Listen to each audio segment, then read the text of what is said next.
When we see the word applications in math class, applications is code for word problems.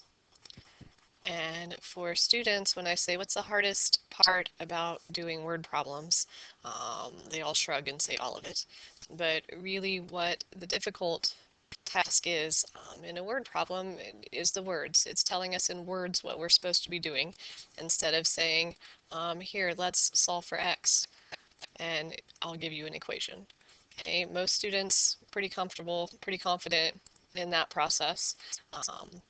But if I give you this relationship in words, it's not as easy for students to translate.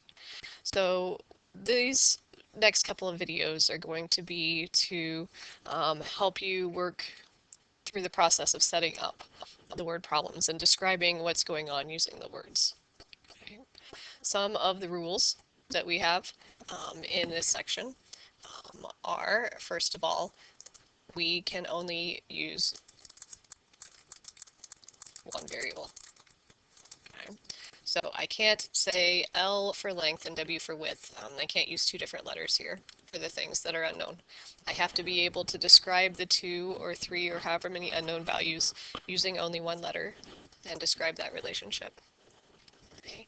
Also, in this section in our textbook, the equation I create must be a linear equation.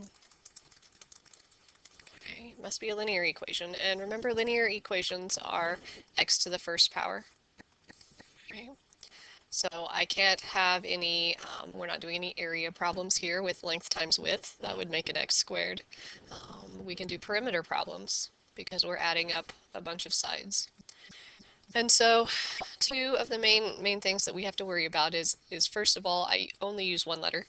Second of all, I've got to create an equation that has x to the first in it. Okay.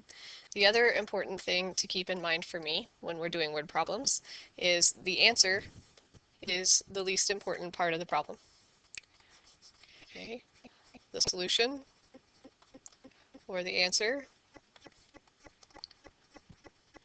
okay, is the least important part of the problem.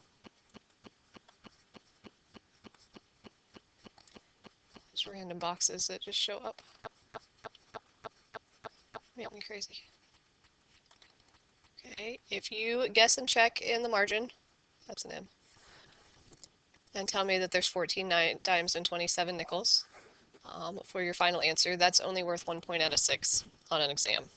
Okay, part of what's being assessed in this section is, can I describe 2 or more unknown values using only one letter?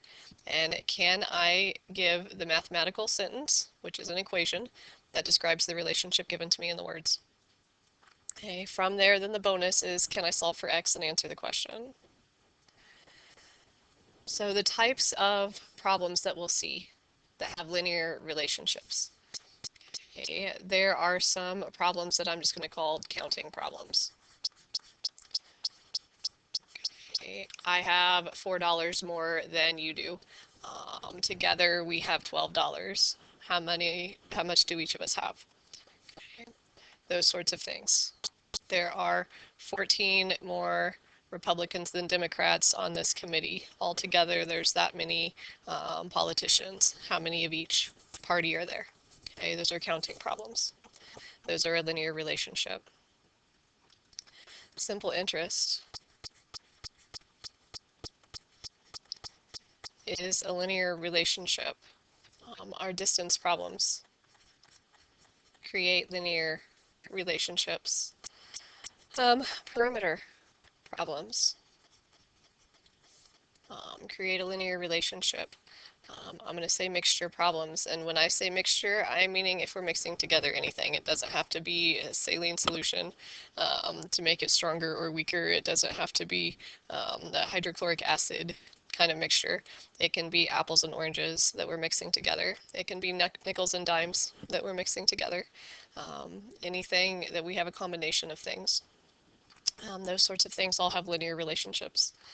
So in the next couple of videos, I want to keep these short so that they don't get overwhelming.